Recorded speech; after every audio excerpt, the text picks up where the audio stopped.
Ito na po yung underneath natin kung paano natin ito ikinabit. Cover natin sa underneath. Tinabasan po natin yung mga bay at saka ginamit.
Ito na po yung underneath natin kung paano natin ito ikinabit.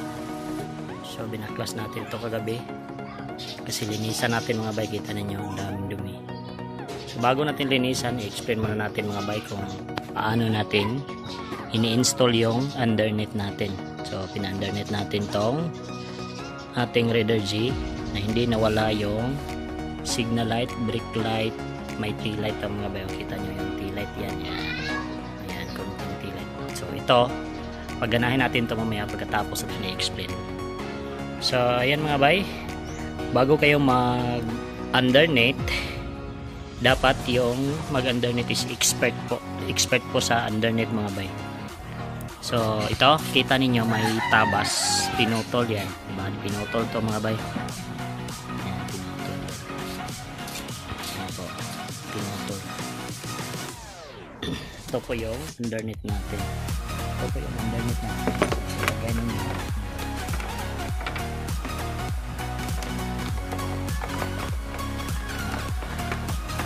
Yan po ang pagkalagay nyo.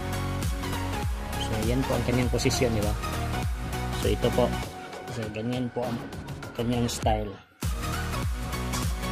diba? Fit na fit siya.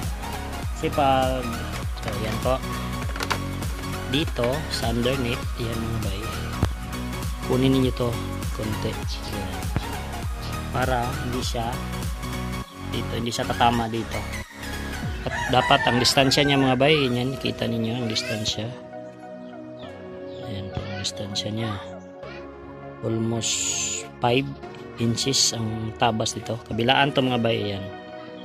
Yan, parehas yan sa kabila. Yan.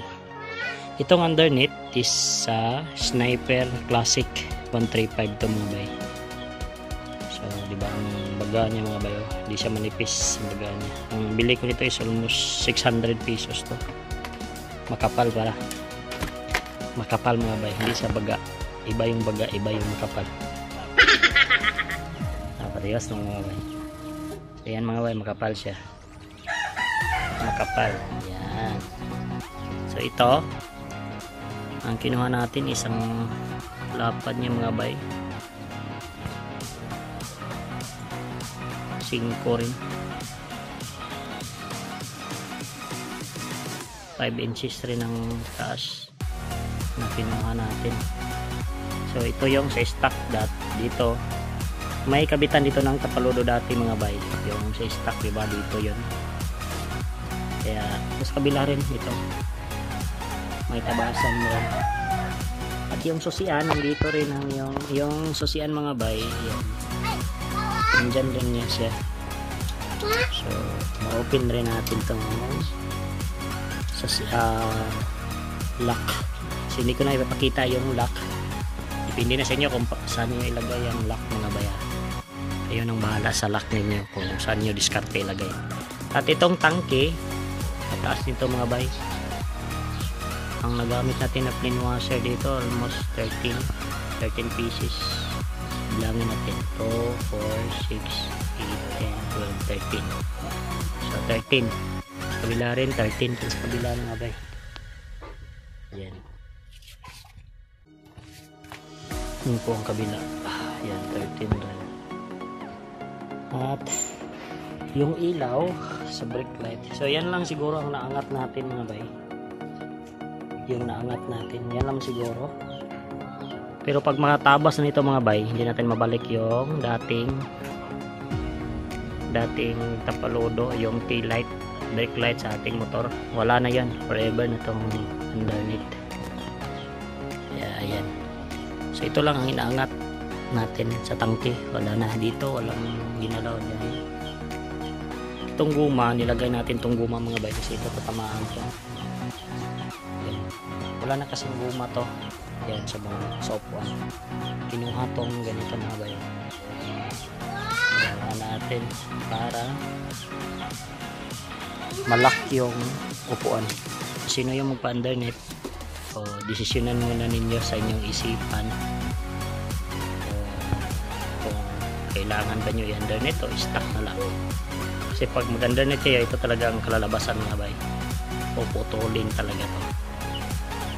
Kaya nang may idea na kayo kung paano ninyo i-underneath yung signal light na lang sa gana.